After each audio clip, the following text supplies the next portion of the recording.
Welcome back to This Day in Irish History. I'm your host, Raymond Welsh.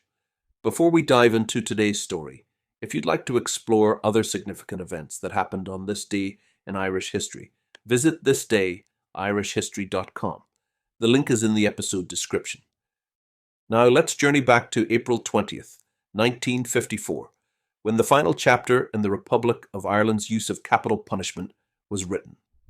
On this day, Michael Manning, a 25-year-old carter from Limerick, was executed by hanging at Mountjoy Prison in Dublin.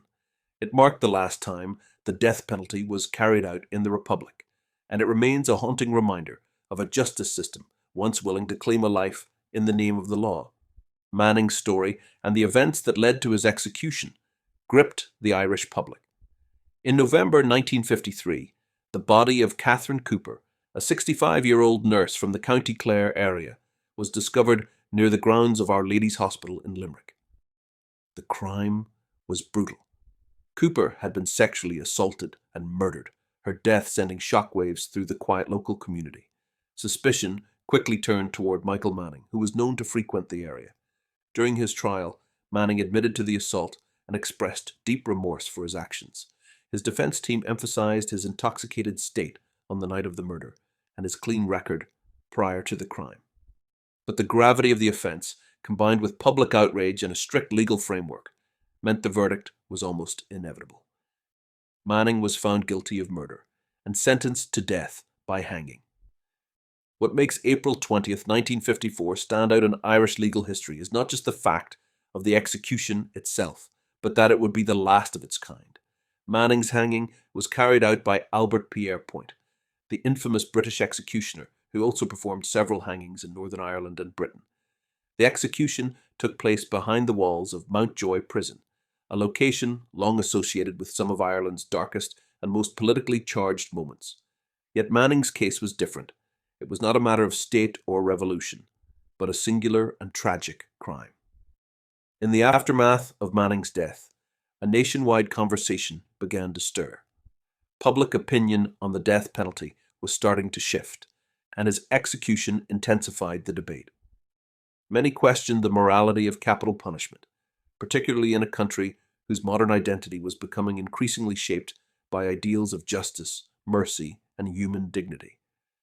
For some, the death of a remorseful young man seemed less an act of justice and more a failure of it.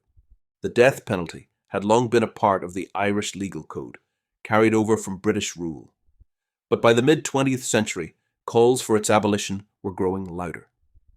Manning's execution served as a catalyst. Though capital punishment technically remained on the books for several more decades, no further executions were ever carried out.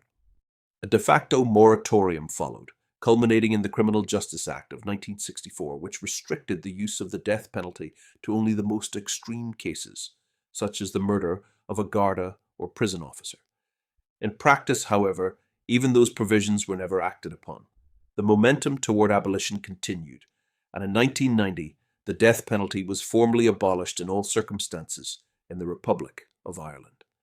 A referendum in 2001 saw the constitutional ban on capital punishment enshrined in law, making it legally impossible to reintroduce. Looking back, Michael Manning's execution remains a deeply unsettling moment in Ireland's history. It was a stark reflection of a justice system still wrestling with the legacy of colonial law, but also a turning point that helped steer the country toward a more humane penal code. Manning himself, young, flawed, and remorseful, became an unlikely symbol in the struggle over how a nation should reckon with crime and punishment. Thank you for joining me on this journey through Ireland's rich past. Please like and subscribe. And until next time, I'm Raymond Welsh. Slán go fóill.